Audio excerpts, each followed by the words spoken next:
Disney's Hollywood Studios, doing a little bit of an update today. And guess who's coming down the lane but some of our favorite friends.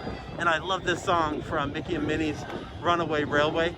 Glad they've added it to the mix here. We got Chip and Dale and Goofy, Minnie, Pluto, and Donald, and then of course the Master Mouse himself. Those automobiles have been decorated in the same style as the cartoons that are the design style for Mickey and Minnie's Runaway Railway. And it's all very cool. And we're here to check out everything going on in the park today. So let's go take a look. So here's a piece of really good news. ABC Commissary just recently opened, and it's been one of our family's favorite places. New dishes. The Mediterranean salad with chicken has always been there. Chicken club sandwich has. California burger made out of a plant-based meat. Buffalo chicken grilled cheese sandwich. Curry rice bowl with shrimp. I'm definitely wanting to check these out. The bad news is they close. They close at 4 o'clock, and that was when we arrived here in the park. So that has been a little bit of a disappointment. Keep moving on. Hey, while we're here in this corner of the park, let's check out our beloved Star Tours. We got a few former Captain Rexes in storage here. And love this little guy, former geese from America Sings. And you see the hidden Goofy in the scanner there. I love watching all the scanner things. My favorite is a Tron set of props that comes through.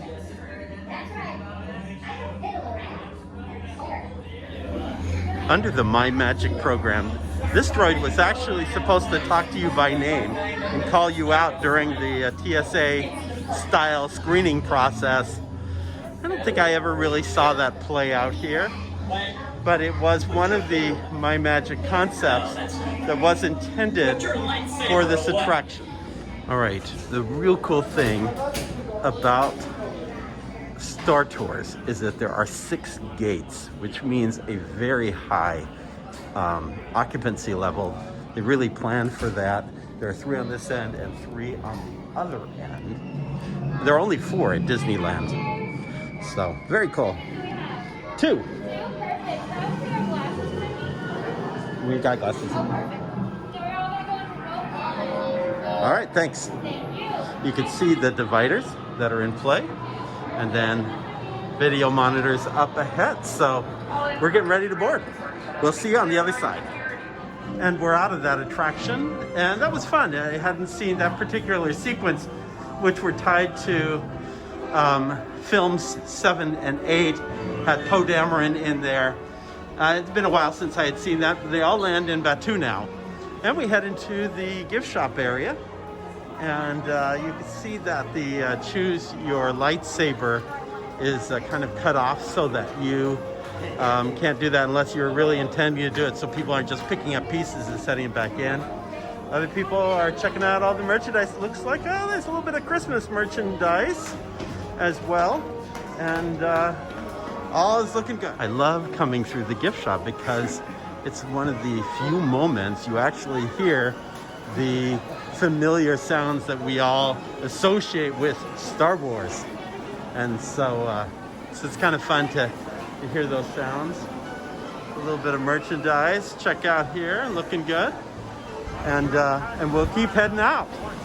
The rise of the Resistance, lots of crowds in this area. We got here much later than the 10 o'clock and the 2 o'clock disbursement of virtual boarding passes. By the way, there's a little bit of talk out there that maybe virtual boarding passes would also be coming to Millennium Falcon, Smuggler's Run, and also to the Jungle Cruise at Magic Kingdom.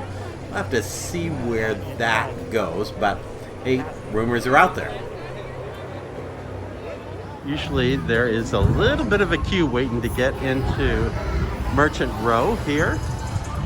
Fortunately, the line isn't too long and the crowd within seems pretty sparse, so we should get in pretty quick. These are the land speeders you're looking for, and I'm telling you, it surprises me that they don't try selling some version of this here in Merchant Row. I mean, what kid wouldn't want something like this in their own collection? This would be so cool. I want to say there are 4 of them at Disneyland and not just 3. I have to go check that image, see if I'm correct on that.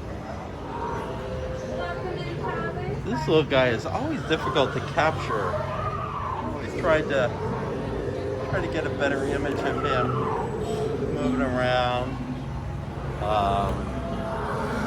Little fur ball. Oh, he's got a little toy character in with him. It's kind of cute. I don't think I've seen that before. Other little crazy characters around here. Not a lot of movement on that guy. And yeah, it's all good. It's all a very cool little experience here.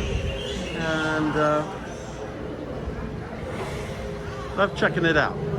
I think this is the greatest disappointment, that somehow they can't do the Outpost popcorn mix, which is such great tasting. They couldn't sell it in the stores or something, just by the bag, already bagged in advance like other popcorns. I think this is a situation where retail and food and beverage aren't talking, or something like that. I don't know, but it seems like it's a miss. It's been completely closed since the park reopened in July. Okay, cute little characters. Madison's picking out one for one of her nieces that she's coming to see. I love this one. I hadn't seen it before. It's Maz Kanata. And oh, that just looks so cute. So darling. There's also some child, and it's called The Child on the tag. So that's kind of cool.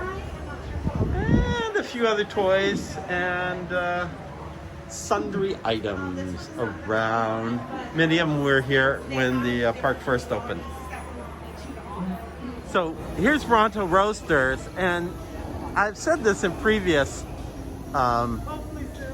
podcasts, but it just is crazy stupid that they close at 3:30 in the afternoon. And really, it's just an underutilized space during that hour. Fortunately, we're able to go get a Ronto wrap at Docking Bay 7. So let's go do that. So my favorite dish has long been the chicken salad, but I have lately been getting this plant-based meatball and Felucian spread thing, hummus and chips. So that's kind of my favorite currently. But now, Madison, you've gone ahead and gotten the Bronto Roaster sandwich, which surprisingly has chips. I just don't remember those kind of chips before. It seems like it was more like potato chips before. Again, Bronto Roasters is not open, but they're serving it at Docking Bay 7. So we're here to do a little chow down right here. And Madison, you've had a Bronto wrap before, right? I have, but this one has a lot more than I remember. There's a little more substantive. Yeah, a little more meat here, and never had plantain chips last time. Yeah, I don't remember the plantain chips. Maybe we're just losing our memory. Anyway, chow down.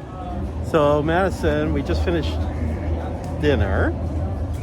What'd you think of your Bronto wrap? It was a lot more than I expected, but it was very filling and flavorful, so it was very delicious. So we were surprised by the plantain chips. Turns out that when you get it at Bronto Roasters, which is where we usually go, it doesn't come with chips. What is provided at Bronto Roaster is a snack mix, which is plantain chips and pork rinds and a rice cracker combination thing. And that's actually $17.99.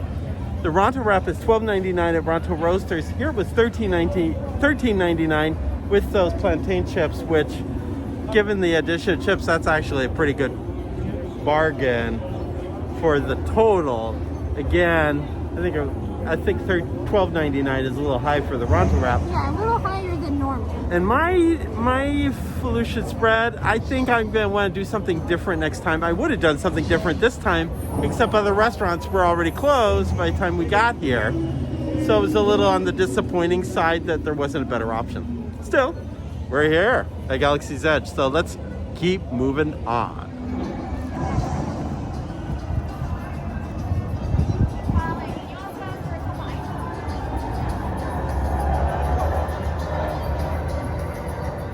Stand by right now. Millennium Falcon is about 40 minutes, and at this hour of the day, which is 5:36, it's probably means you're on it within about 25 minutes.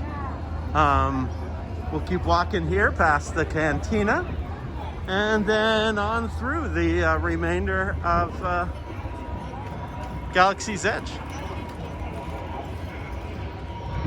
So just a little heads up, I've been trying to prepare a podcast on the Play Disney app and the data pad that you use at Star Wars. I will say that after 5 or 6 visits, it's taken a lot of time to work through this app.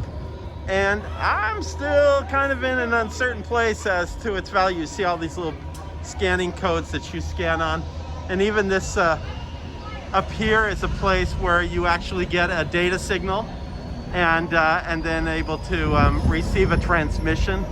So lots of little clues throughout, but again, kind of making sense of it all and really putting a meaningful value on the experience. I'm still working on that, so more to come on that. So we're here across the way from Black Spire Outpost, and you see that Ray is kind of parading the area up above. Earlier we saw Chewie and Vimarati up there kind of greeting guests from the top tier. They kind of take turns with the stormtroopers.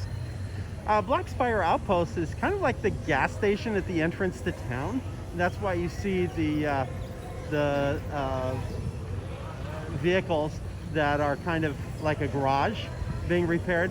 Also, you see next to it is this fairly large building structure which has never opened to the public.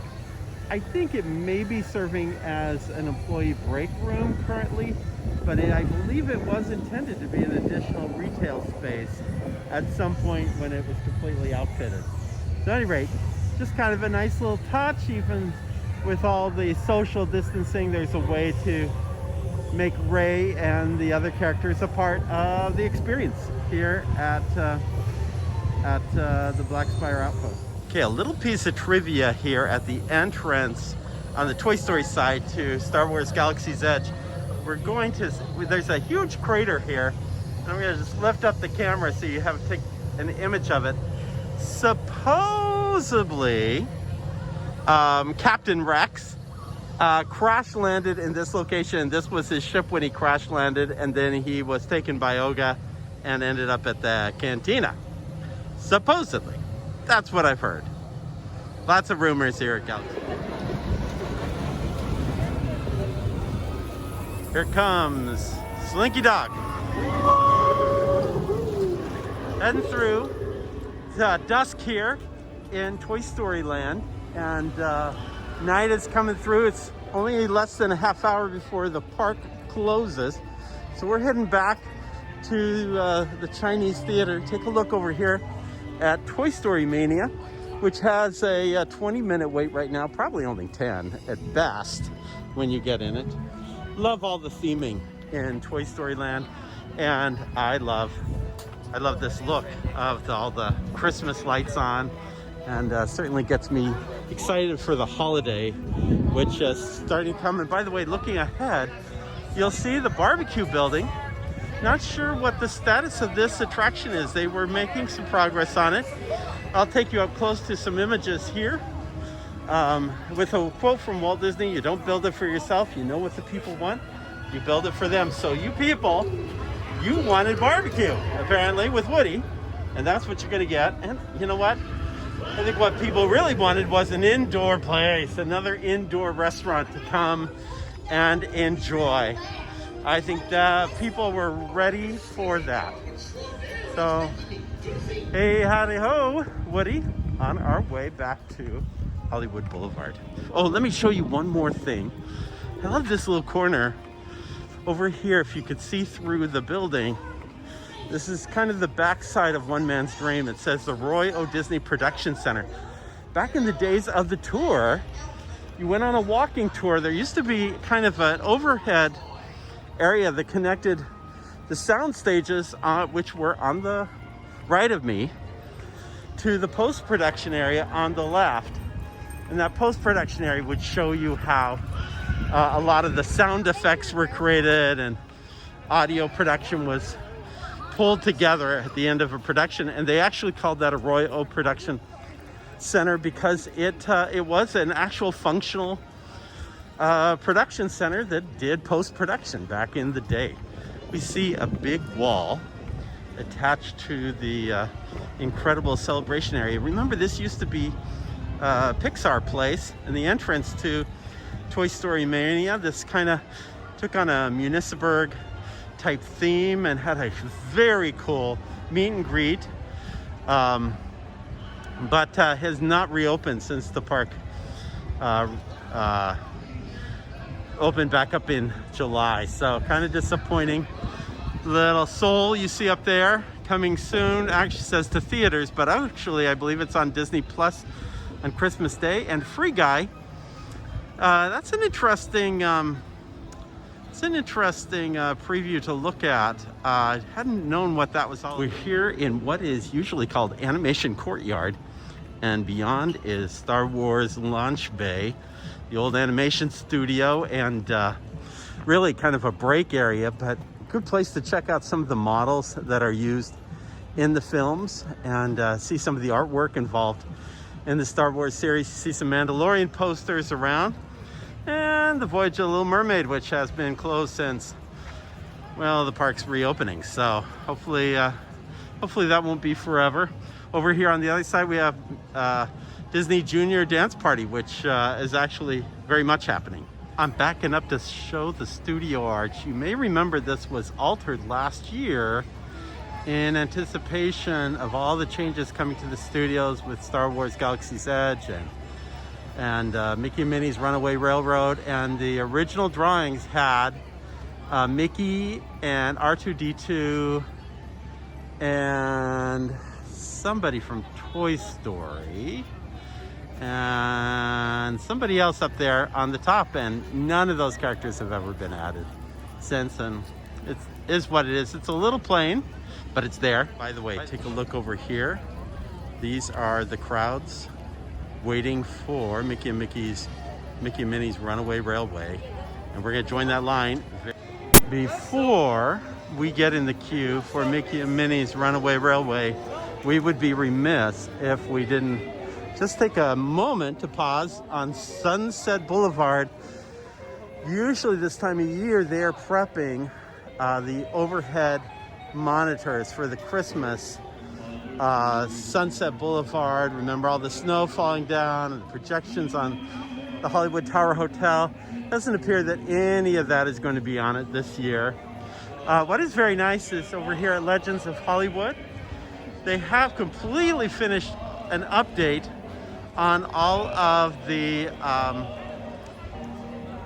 lighting, and it looks really, really sharp. And they're doing the same thing at this other theater over here next door. By the way, if you haven't seen inside, you see that the Pandora store is really top-notch. When you think about what used to be here in terms of just generic Disney merchandise, they have really changed that out. And then over here, the beautiful Beverly Sunset, which unfortunately, as a retail location, has not reopened since the park is reopened. I remember when actually Sunset Boulevard first opened in '94, and the Tower of Terror opened, all of this side of the street was not open during that time. So, at the end, is not open. But other things are, and we're gonna check some of these other things at after we go on the attraction. You can smell the Starbucks on this video, I'm telling you. It is entirely possible. All right, here we go. Moving past what is a reminiscent of the Mulholland Fountain in Los Angeles. That's a whole nother story. Actually, I've covered that in a podcast. I'll have to put that in the show notes, where we talk about Buena Vista Street, which, by the way, looks to be reopening at Disney California Adventure. The governor doesn't allowing the parks to reopen, but they have decided, park management has decided to reopen Buena Vista Street at Disney California Adventure, allow retail and shopping and dining to go on there. And they haven't said that they would do the same thing on Main Street at Disneyland, but I think people are thrilled to have anything reopen over at Disneyland. And again, I should mention that one of our most recent podcasts covered the latest things going on with Disneyland and its inability to reopen due to rules and regulations made by the state of California and Governor Newsom. So, and we're showing up here at the Chinese Theater, ready to enjoy Mickey and Minnie's Runaway Railway. Okay, right now we're in front of Runaway Railway, and I want to make a note. It is a 50-minute standby queue. It is 6:50. We're getting in a few minutes. Notice the people moving in on the left side, the wheelchair party. This is part of the Fast Pass group moving in. They have redone the entrance for the standby line into the side entrance of the theater. So we'll check that out in a few minutes. My guess is that this queue will only be about 30 to 35 minutes once the park closes, because these Fast Pass groups will no longer be going through. And you're saying, well, wait a minute, I don't get this. Fast Pass, there is no Fast Pass. You're right, there is no Fast Pass. However, there are some guests, like Club 33 guests with a Fast Pass. There are VIP tours with a Fast Pass.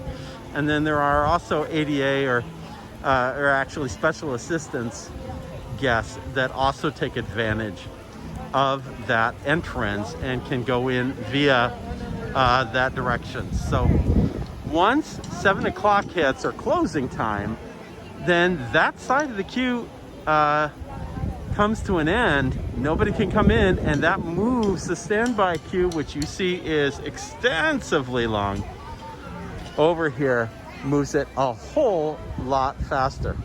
We will test that theory as the park closes. Well, we're finally coming into the final boarding area. It's been close to about 35 minutes in terms of our wait. Probably be about 38 minutes by the time we are boarding on our train. And yeah, that's a lot less than 50 minutes. And I've seen even lesser times when you tried. We went on Seven Dwarfs Mine Ride the other night, and it showed a 50-minute wait, and we were on it in about 20-25 minutes. So this is the good news. We'll see you after we get off the train.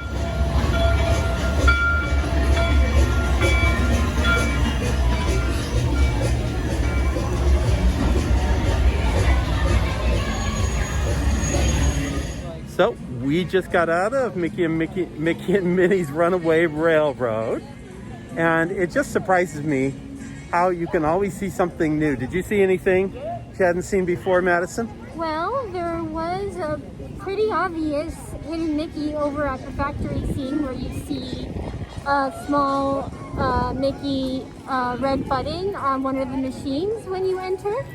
I noticed that when you do the Daisy Rumba scene, you know, dun, dun, dun, dun, dun, dun, whatever that dance number is, that the scene before it is actually quite still, with the exception of the barber who's doing the rumba in the same time as Daisy is. I thought that was kind of cool, and I also thought it was interesting because at the end of the whole ride, Goofy says, "Gosh, I wonder what this does," and he pulls a lever and the seat goes buzz, and you remember that buzz moment at the end.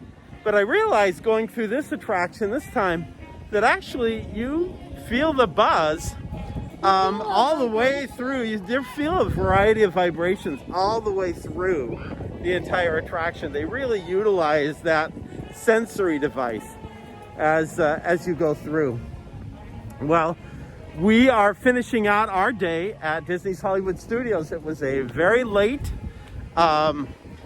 entry here in the park. We've only been here for a few hours, but we missed some things like going on Rise of the Resistance, but still it was a real nice chance to just enjoy the last hours of the day in the park. A lot of people leave when they don't get a pass to Rise of the Resistance, or they go on Rise of the Resistance and they head out at that point. So want to thank you for joining us for this little podcast through Disney's Hollywood Studios, and appreciate you joining us, Madison.